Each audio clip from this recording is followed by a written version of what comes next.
it's a Malaysian Indian thing. So I went, I hanged out with my relatives, couldn't relate to them, you know. And, I had some religious background, born in a Hindu family, so maybe we'll go to some temples and pray.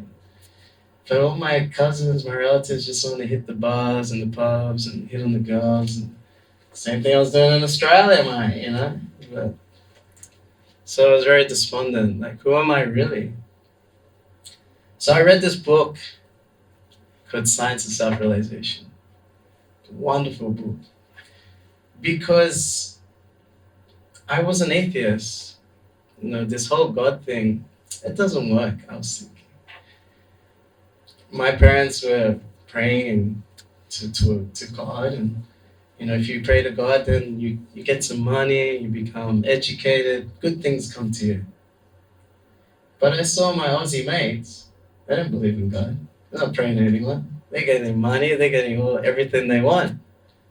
They're getting better grades than me. And I think life was good for them. Why do I need a God? So, atheism was a good thing to go for. So when I read this book, it was so good because it explained everything through logic and argument. It didn't bring this belief system that, okay, if you don't believe in God, you go to hell, and you burn there forever. It didn't have anything like that. It brought something where you can directly perceive if you applied it. So your faith will increase by experience. So what it presented, that the first thing was that I'm not this body. What a relief, my gosh. I don't have to worry about being to an Aussie or an Indian. I can be myself. I'm a spirit soul, eternal, full of knowledge and bliss. And this was the greatest thing to identify as. Because if you look at the body, really, it's like a bag full of blood, bone, pus, stool, and urine. I don't want to identify with that. I want to identify with something more. So when I explained that these three features of the soul, in Sanskrit, sat means it's eternal. And how many songs have you heard about living forever? Forever young, I want to be forever young.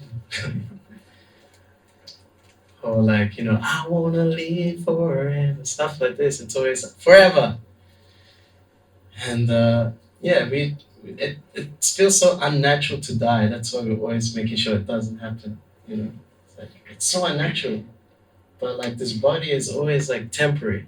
It's always at risk of ending. You step onto the street or all these buildings. Like I was a bit worried walking past all these buildings being built up. It's something can just drop and then you're out. I don't know, it's common, okay, so just me.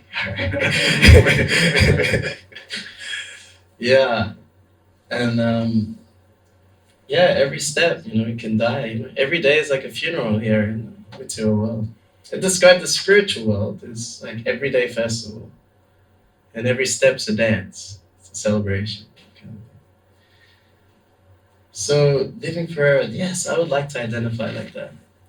Another aspect of the soul is that it's full of consciousness, full of knowledge. We want to know everything. That's why we have to know about who won the election in India. That's important. Maybe it's far away. Or you want to know about penguins in Antarctica and polar bears. Why? Because it's thirst for knowledge. You want to know what's happening on other planets. What's Jupiter like? What's Mars like? What's space out there? So this thirst for knowledge is there as something in the spiritual. It's full of it naturally. But the body, this material body, is actually full of ignorance. It has no consciousness. It's actually dead. Kind of like if I knock the floor, no consciousness. If I knock someone who's conscious, they may hit me back. So it's fully conscious, full of knowledge. And my favorite part of the soul is that it's full of bliss. It's pretty much Everything, why we do anything is only for happiness. If you were to make a percentage, how much happiness you want, it's not less than 100%, right? And if you make a percentage of how much misery you want, it doesn't go above 0%, right? But it comes automatically. Everything we try, we go to school for 20 years, we work different jobs, get so much money, we make so many relationships, we travel to different countries. Why? To make you happy. But still the distress comes. Something's a bit faulty here. Where am I getting it wrong?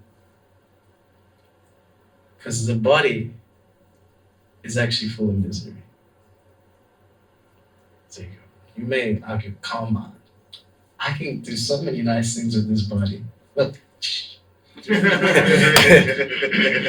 I can do so many cool things. I get some fun with this. But unfortunately, the comparison to the pleasure and the pain is like insurmountable. Let's make an example. Say I have my thumb and I stroke it very nicely. Oh, such a nice thumb. I glorify it, wrap some silk around it. Some pleasure upon my thumb. You can agree. Yes, there's something there. But if I get my thumb and get a big hammer, bang! How much pain compared to that?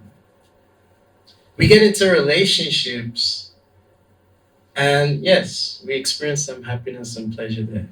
But when there's that small, like, where you get hurt, either one way or the other, either you're like, you're doing everything to please that person, and they're just not satisfied with what you do. You don't appreciate what I'm doing for you. I'm trying to make you happy. You don't appreciate me. Or it's the other way. Someone's trying to please you, you just don't satisfy. And the breakers, it's heavy. And it scars us. And we bring it to the next relation. How can we trust someone anymore? So where does real happiness come from? We've been preached to by advertising that you can get unlimited happiness from sex, money, and prestige. How many followers on Instagram you have? The more happier, right? But it's not true.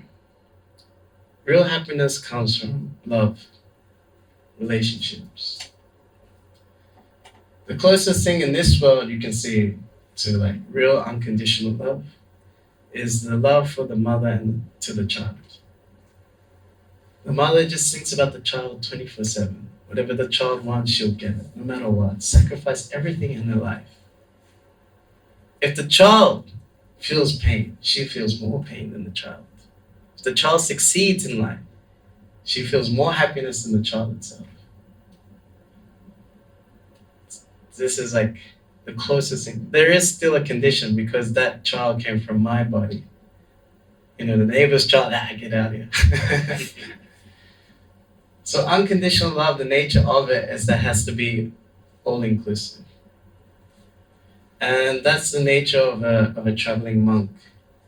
The Sanskrit is Vasudha Kutumba, which means that the whole world becomes my family. So what is the monk life? It's actually really simple. I just have 3 sets of clothes. And all I have to worry about is that I have a good place to do my morning meditation. And then I have something to eat. And then I just go out and somehow touch someone's heart, inspire them spiritually, to somehow connect them to the source of all happiness, the source of everything, the source of our existence. So I have stated that real happiness needs to be attained through this first step of knowing who we are. If you don't know who you are, forget it. You're not going to be happy. So we're not this material body with all its labels. None of that. We're an eternal spirit soul. So, I'm dedicated to God. What's God got to do with this? What's Krishna got to do with this? Can I just be a spirit soul? That's a good question. So that spirit soul is actually an eternal part and parcel of the Supreme Soul. That Supreme Soul has many names, according to its unlimited activities, unlimited qualities. It can be Krishna, it can be Yahweh, Buddha, Jehovah, Govinda, Rama, Onkulunkulu, that's in Zulu. So many names for that Supreme Source. And so we're the same in quality as God, but not in quantity. Just like the sun and the sun ray. Same in quality, different in quantity. Just like the ocean and a drop from that ocean. Same in quality, different in quantity. And we have a connection. We need to connect back. We've forgotten that relationship as a part of the whole. Just like the parts of the body serve the whole body. There's like a story about this. The different bodies, parts, they went on strike because they're thinking, hey man, this stomach is getting all the food. We're going on strike. We're working hard. The hands are grabbing stuff. The legs are walking. The eyes are looking. We're doing all the work, and this stomach gets all the food. That's it. We're going on strike. We're going to take it ourselves, take what's ours. So then the hands, they get a piece of cake and try to absorb it amongst itself like this, The eyes, they're like, yeah, put it. It's like the stomach, no more. So eventually, the body starts to wear down. The hands, I'm so tired. The eyes, going blind. What's happening here? They realize that there's a proper process of how to be fully nourished. So they thought, okay, let's put food into the mouth, feed the stomach, and then all the parts of the body get fully nourished beyond their own capacity. Another example is a tree. How do you water a tree? Do you water each leaf, branch, and twig? No, you water the root of the tree. And then every part of the tree gets full satisfaction beyond their own capacity.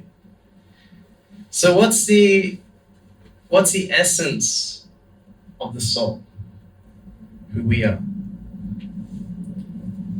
So this is called dharma. You may have heard this term in spiritual talks. Usually it means like religion or faith, but actually it means the essence of something.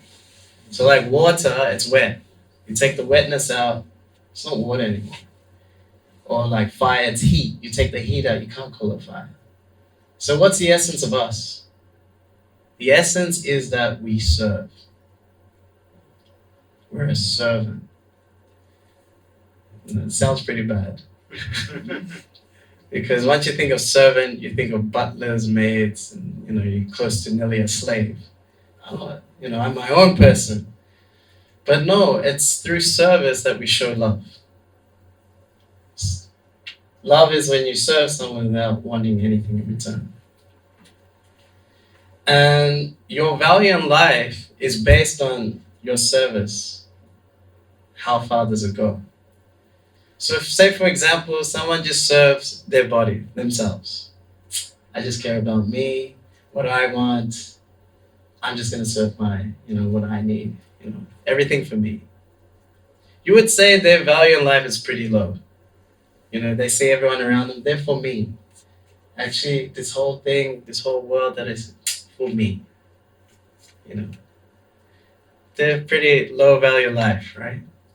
Okay, maybe they get a family. Okay, the level goes up. And they're sacrificing something for the kids, for the wife, for the husband. All right, cool. Go even higher. Maybe the community. Go higher. Maybe the nation. There's people, they get like the purple hearts, and different crosses. They sacrifice their lives in the war for their country. Such great heroes. Thank you for your service. You meet an army person here. Thank you for your service. It's a great service. Sacrifice for the country. High level. Nationally respected. Let's go the whole planet. All of humanity. That's pretty high, right? why just humans? Why not animals, all living entities on the planet? Why just this planet, all the planets? Why not the whole universe, all different universes? Many people, they'll say, yes, you must love everyone, but they'll never say you should love God, which is the source of all these things. So everyone thinks that if you dedicate your life to God, it means you neglect your family, your nation, all these other duties. No, it doesn't work like that. It's like watering the root of the tree. It satisfies everyone. If you become a dedicated servant of God, then you become the best son, become the best daughter. You become the best husband, the best wife. You become the best worker for your boss. You become the best friend, the best stranger. It's like the one switch that turns all the lights on. This is the path of unconditional love that the soul is trying to experience. And that's what we do in Bhakti Yoga. Yoga means to connect to God, to Krishna. And Bhakti means through loving service. And the most easiest and sublime service to God is the chanting of His names. So we chant the Hare Krishna mantra. Hare means the spiritual energy of God, feminine aspect that brings us to Him. Krishna means He's the all-attractive. We're always attracted to attractive things. We like people who are strong. Krishna's got it unlimitedly. We like rich people. Krishna's got it fully. We like people who are knowledgeable, people who are famous. We like people who are beautiful. So Krishna, God has that in unlimited level. It's ever expanding. And the most coolest thing about his nature is that He has unlimited renunciation. So usually when you meet someone who has some beauty, or has some money, or has some strength, they're a bit proud. Hey, why are you hanging out with me for? You can't hang out with us. It's exclusive. Because God's love is all-inclusive. He wants to be your friend. He wants to care about you. He wants you back with Him. And one can experience that through this chanting. So that's what I do when I go out onto the streets, put in this sound vibration. It's absolute. God is non different from His name. If I say water, water, water, the object and the name is different. But on the spiritual platform, the person and the name is the same. It says that Krishna is dancing on your tongue when you chant His name. Even a deaf person can experience the happiness from this chanting.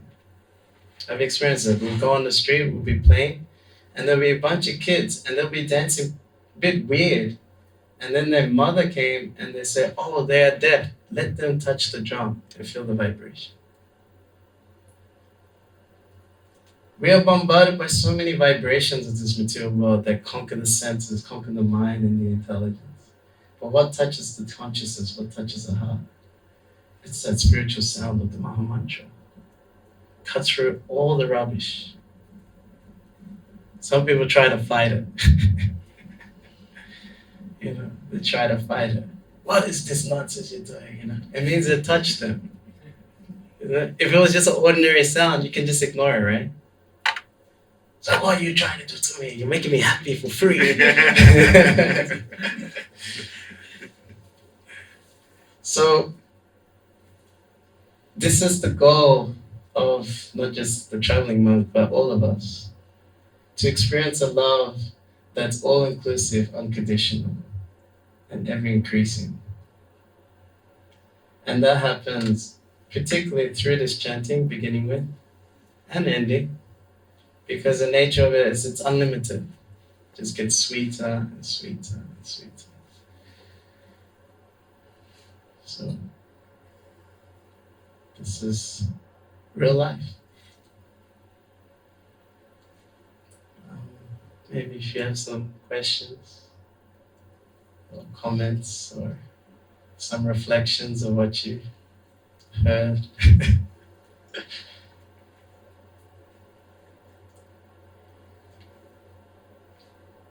Yes. I understand in theory that the chanting is the easiest way to like feel that love and connect back.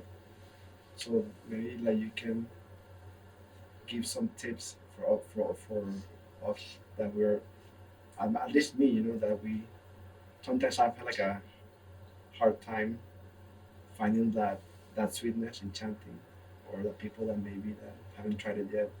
It's like in theory it sounds fun, but when you try it, it's like sometimes it's fun, sometimes it's not fun. So maybe some reflections because you've been chanting for 17 years, or maybe you can give us a little bit. Yeah, we kind of have a bad habit of forgetting God. So just like a cigarette smoker, he wants to give up. They don't want to. They know it's bad and they want to give it up, but it's just a habit. So we've had this habit of forgetting God for millions of lifetimes. So to bring that love, it's already inside. Actually, it's not from outside. You have to wake it up. So then we're just slowly waking it up. So sometimes we experience a taste. We're like, oh, the so nice. It's like someone's giving you a hug nearly.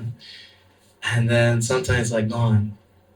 So then that the nature of that is just because of that bad habit we had for millions of lifetimes. But this chanting is so powerful. The fact that we can experience so much just initially without having any knowledge of it is amazing. But to reach that perfect stage, it's there. So we may hit some milestones, you can say, along the way. And many times, like, because the nature of my service is like going out there on the streets, and then I don't know what's gonna happen. Sometimes I don't feel like it. I'm like tired, or I didn't eat enough, or someone tried to stab me the day before. That happened one time. Um, should I tell that story? I have to put one story where I nearly died in there, right? So this happened in Mauritius, beautiful place. You have to go. And they have in the major cities called Port Louis, and we're going down the main street, and it's a small island, only 1 million people. So whatever happens there, people talk about it. And I was 25, so I had so much energy. So I had this drum. I would like jump and spin and chant and dance. So I was noticed. And one day, at this main street, the same like storekeepers, and on one corner looked like some like kind of like gangsters nearly. And um, they're of the Islamic faith, and I'm not. I don't want to put the stereotype. Oh, they're very violent and against everyone, because actually, this what happens will prove it. And one of them came up to me because came up to me with scissors and was like going at me. So then I just chanted as loud as I could. I played the drum as hard as I could, and I yelled the mantra at him. Oh God! Just like I took shelter of the sound. I didn't know what else to do. I'm on my own, and he got scared, and he went away. And other people saw it like, oh, you stuck up for yourself. Good on you. But like the amount of energy and like desperation I put into that particular chanting when this guy was after me, I was exhausted a little bit, and I was like, Hare Krishna. And then another two like Muslim men came. I'm like, no, not again. And they're coming like, hey, we're gonna come for you like this. And they come up to me and they say, excuse me, do you read palms? Like palm reading. Some reason I just said, yeah. He goes, okay, read my palm. And I go, okay, so you take birth and you live for some time and then you get old and you die. And he is the first guy I told to, and he's like, you don't know anything. But the other guy was impressed. He goes, oh, look at me, look at my one. I go, okay, sure.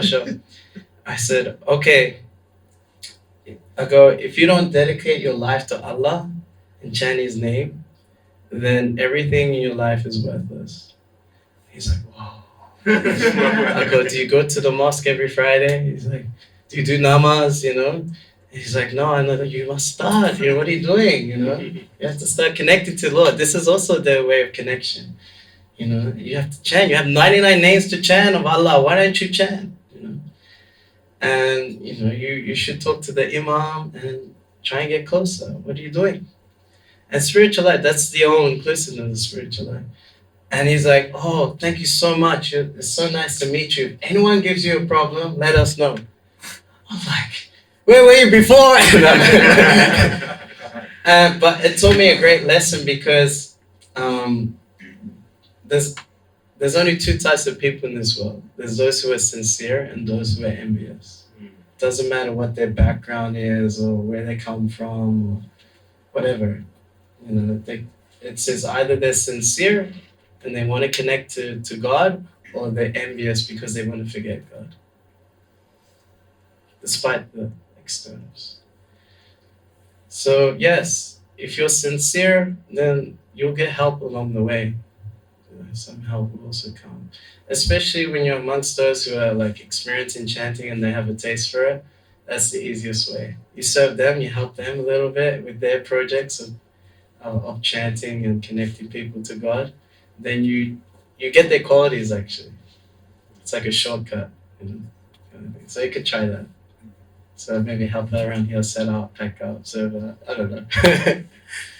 I'm sure Tulsi will give you something to do. He is also very advanced.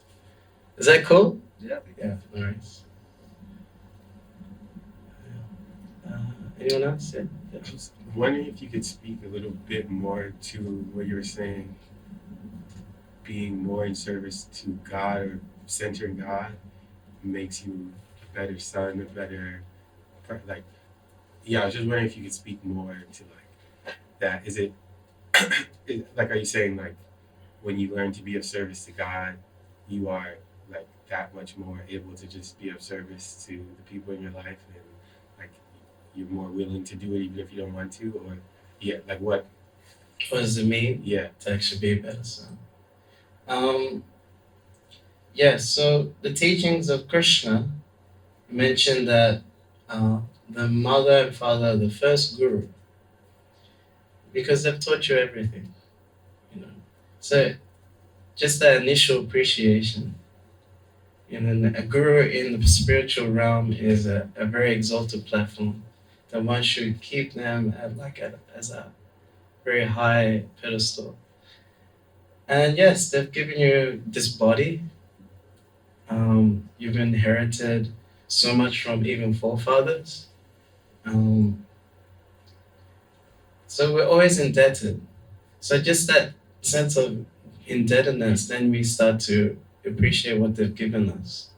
And then from there, you'll be like, okay, let me do a little more, or let me express my appreciation. That will start. And you will treat them in such a way that God is pleased. So that's the ultimate. Um, so even many times when many of us, we get deeper into spiritual life, and parents, they get a bit worried. Like my parents got worried. They didn't get too worried initially because if you met me like 17 years ago, I had like long dreadlocks and a beard. I was working in a bar, and they thought I was gonna, you know, they thought they're gonna get a call from the police that his son's dead and all this stuff. So they're like, okay, now he's into like these monk stuff and temples. Like, yeah, at least that's a little better. But then after like being a monk, they still wanted me to be normal, like with a job and money and family. And so maybe in that sense, how do you still, because they have a different desire to you're serving God, how do you, so you kind of have to be a little like superficially like agreeable, but then just like get deep into spiritual life. So my mom says like, so when you're gonna get married? Like I've been traveling for like maybe 5 years or something. Like this happened like after the first year of traveling. She's like, okay, it's enough. Time to get married, come back to Australia, and be normal. And I'd say, yes, one more year. I did it for 10 years. So you don't have the argument, if that makes any sense. So then they still stay close to you and they get that spiritual, uh, it's like a splash off, from the advancement you're getting, they also get benefit because God sees it as that, oh, this is your child. You train them up to serve me. Okay, then I will. If they get liberated, I'll liberate you. The scriptures say that if someone becomes like completely pure and goes back to the spiritual world, 7 generations before and after also get liberation. Pretty good thing to do for your family. So yes, initially, if there's some resistance because you're getting deep into it, then you can be a bit more superficial, agreeable, and then just go deeper to avoid the conflict. So now my mom says, she asked me the other day, she goes, so when you gonna be a swami? I was like, huh? Like I thought I was on like some secret camera show or something. So when you gonna be a swami? Oh, yeah, someone, my superiors advised me that way. Maybe, yeah, you should do it. I was like, okay, so the blessings from parents is also very powerful too. As long as you're not conflicting, that's how you become a good son.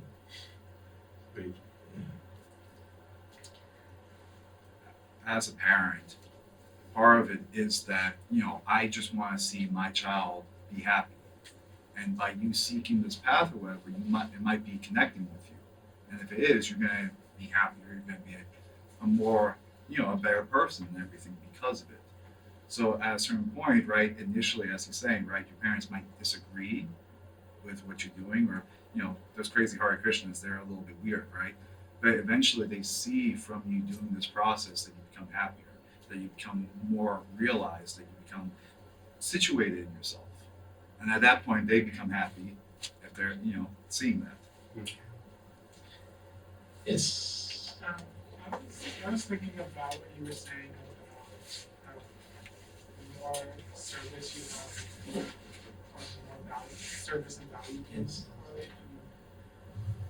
I don't know. I mean, I think on one hand, I agree that it's like, you benefit humanity. On the other hand, I think you need to serve yourself in order to serve others. And who's to say that serving in the military is more service than a farmer who just farms all day to provide food for everyone? And so, and I also feel like each of us have inherent value just by being. So I was just.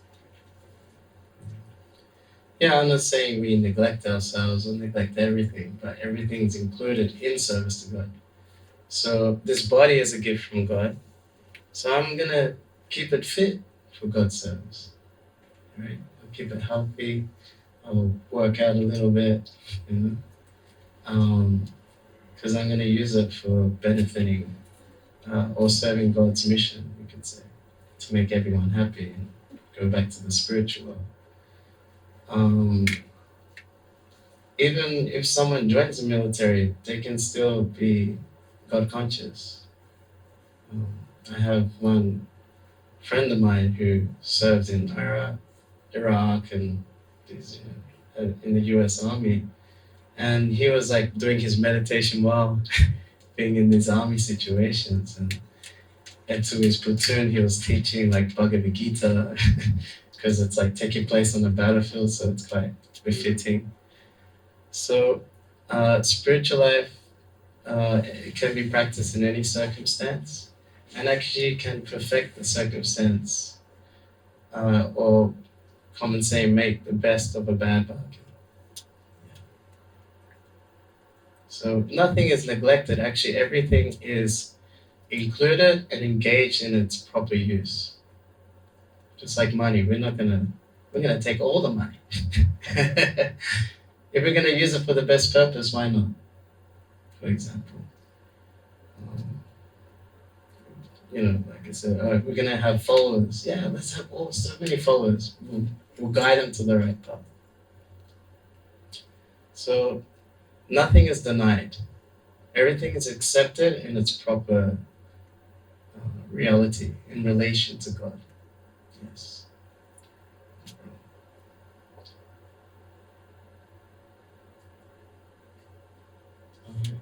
Okay. I just wanted to, like I've heard that before you were into a lot into sports and training and whatever. Does this help you later in the spiritual life, in your practices, in these things?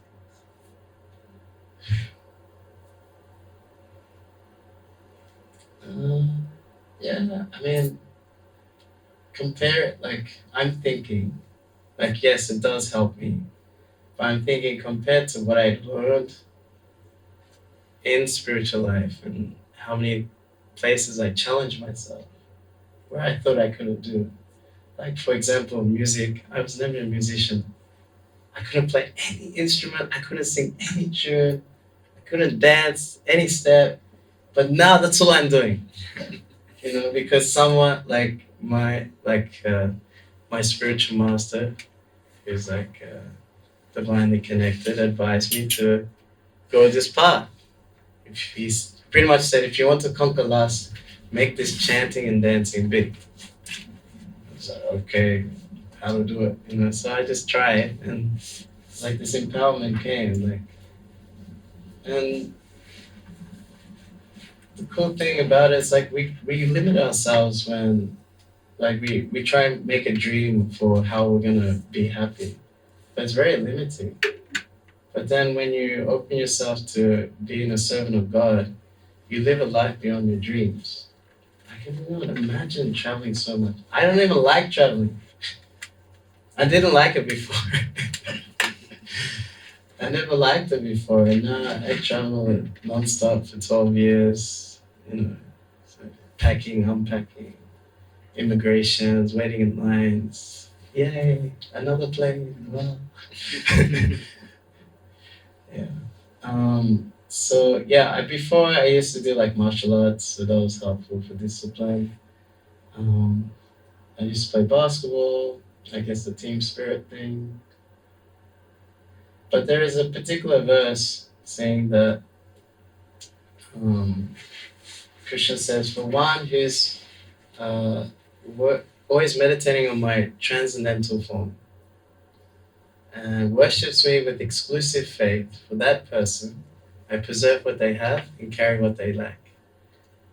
So we may be attached to what we're kind of good at already now. And then you're telling me to just be the servant of God. What about that? So it actually gets preserved. And then whatever you're lacking, he'll pick it up. But yeah, theory, you have to try it out. You're trying the chanting, you'll see. It's like, you have to try it out to experience it. Is that cool? That's what I have to. Yes. How do you decide where you want to travel to and what influences your decisions with Where the party's at. Where the most fun will be. So coming up next week, there's a big festival, Rath Yatra, big parade, and singing and dancing and beautiful food. So yeah, coming for that. And then after that, we're gonna go to London for summer solstice at Stonehenge. So yeah, it's really cool. So what happens? Everyone just goes there overnight, and they wait for the sunrise. And it's like some sort of pagan festival. But because it's like a heritage site, they're not allowed to have any stages or amplification like that. So we go there. Somehow, there's one devotee. He does this thing called Food for All, where he feeds like homeless 5,000 plates every day. So he has some connection with the security there. And we go there with like the same chariot that we're gonna have next week, Rath Yatra, at midnight. And we have I have this little speaker that I have, and we go there with that one, and then people just dance with us all night. We start at like 10:30 at night and finish 6:30 in the morning, Wow. just chanting. And with people there. It's so cool. It's so much fun. You see the sunrise. And then straight after that, like pretty much the next day, we're gonna go to Prague for the same festival, Chariot Festival. And it's so cool because it has all this beautiful architecture and these walking streets, and they all echo, and like people from around the world are there to see this architecture, but they see Jagannath and everything. And then the next week we go to Berlin, same thing there. And then pretty much we jump on a plane straight off the festival, land in Paris, and Paris, out of like these chariot festivals in Europe, it's the most wildest party ever. For some reason, there's a big group of Bangladeshis. They just come for that. They all wear the same t-shirt. And they're just going, 6, 7 hours, just going crazy. They're all drenched in sweat by the end of it. It's amazing. They just like fire it up. That's so cool. Because usually when you do these chariot festivals, then the police are pushing you to make sure you hit the schedule. You only can be on the street for a certain amount of time. But in Paris, no, they let you go as long as you want. And yeah, it's really cool. Paris, I don't see any French people. It's more like African, North African people, Caribbean, So they're good at dancing and they join in really nicely. So yeah, that's the schedule so far. Can we join you? Yeah, let's go.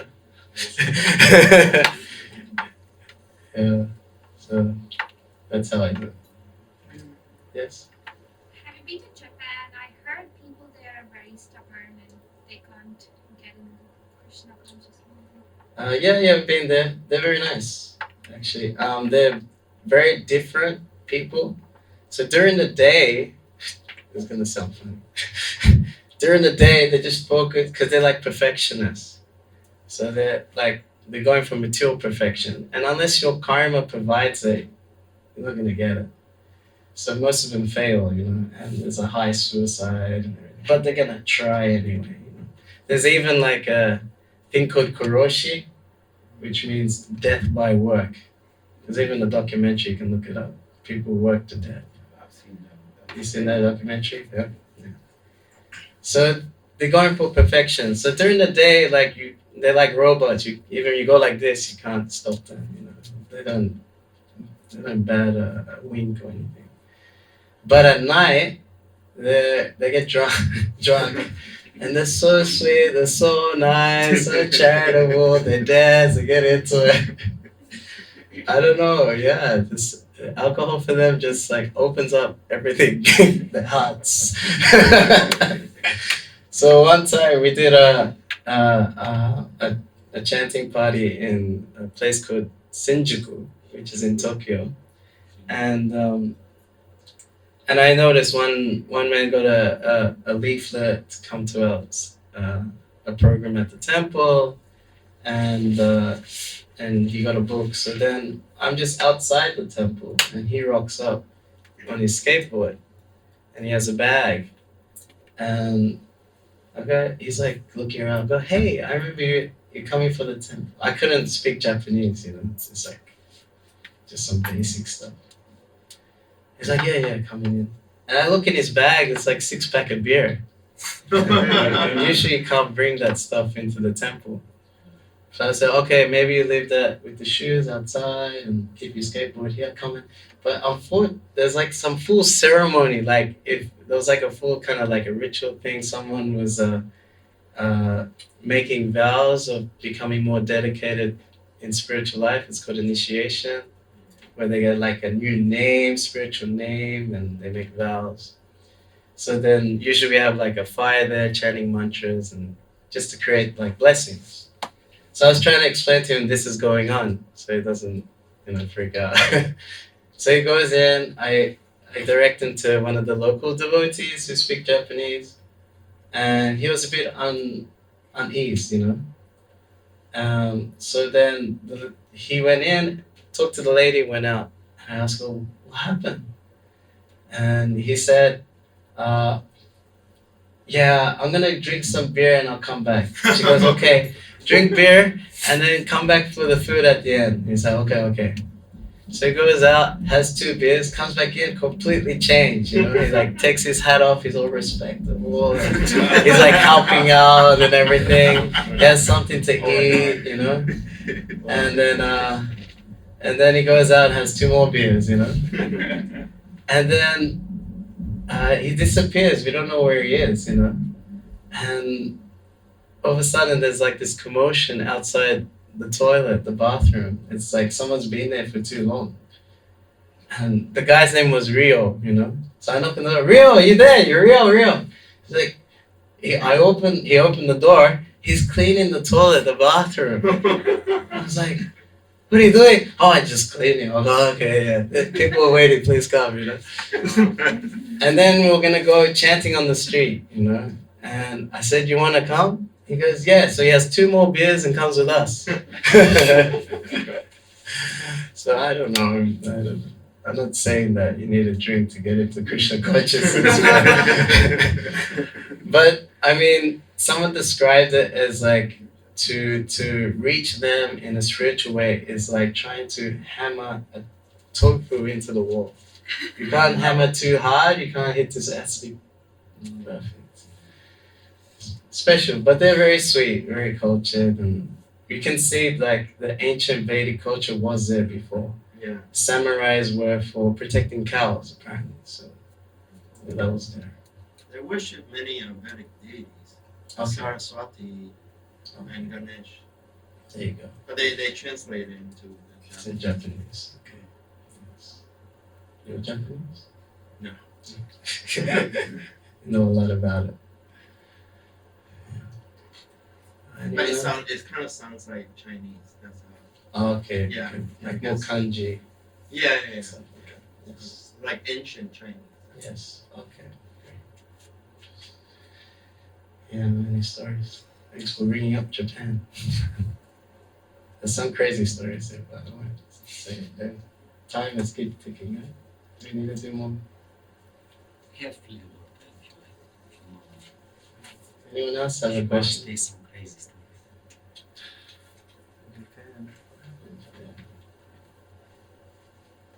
Yes. How did you get to the movies? How do I meet devotees? I remember, no, actually my father was practicing like 6 years before I did. But I remember seeing Hare Krishnas on the street when I was like 10 years old.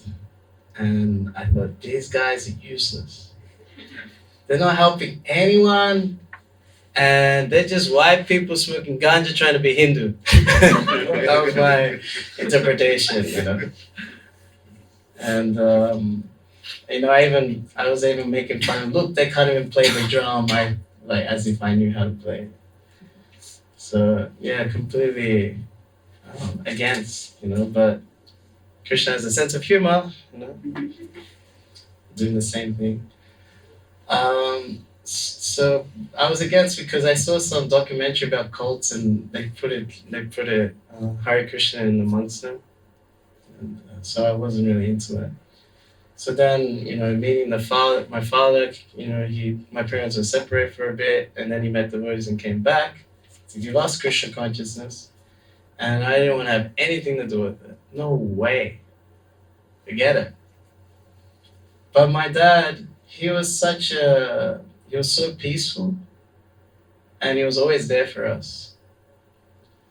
And he would give knowledge, and I thought it was his knowledge, but it was actually from the philosophy. And I was thinking, yeah, that makes sense, but I can't follow this. And like one time, we were driving through a street where there was like all these bars. He said, this is all illusion. If I was president, I'll close all the bars. And I tell my dad, well, no one would vote for you. So, yeah. And then certain things happened in my life where like, material world wasn't working. I broke up with my girlfriend. I was all depressed. And, what's the point of life? If I saw myself as a very bad person. And but I saw that my father was always peaceful. So then I read The Science of Self-Realization, this book, and yeah, it made perfect sense. I usually have a good philosophy, but the people are dodgy. So in Melbourne, Australia, I went to the temple, and I heard kirtan for the first time. And usually when you're in a breakup, it takes like, say if you're together for like 4 years, it takes 2 years to get over it or something. Right? So I'm thinking, it's gonna take a while to get over this. But once I heard that kirtan, all the depression, gone. I was like, whoa, this is powerful, you know. And I always saw my, Indian family. Father's always serious, right? Usually, my father is. He doesn't smile, doesn't joke. You know, he's scary. Then I see him in the temple. He's dancing up and down with smile, hands up. And I'm like, who the hell's this person? What the hell's going on? You know? Yeah. So that was my first experience with the devotees, and I got to know them, and they're very sincere. So I thought, okay, this philosophy has a process that you follow, so let me try the process. And what's cool about the philosophy is that like you don't like join and you're a member and now you're locked in. It's just a process that you apply, and if you experience it, you go deeper along with it. So I'm just still doing the process now. And if I do find something better, I'm gonna do that. Still haven't found it. If anyone knows, it's pretty good. But man, if there's something even better, sure, I'll take it for sure. So that's how I man. Is that cool? Okay. Got a lot of notes there. Yeah. Can do the minutes. Let's give a big round of applause to Harinam Ananda.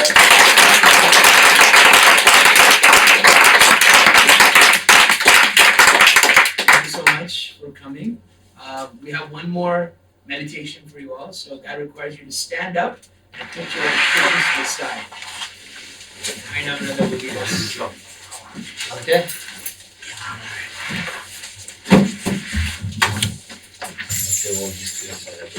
No, don't tell him.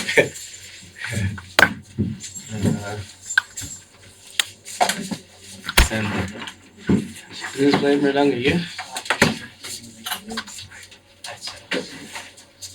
I have to take this off.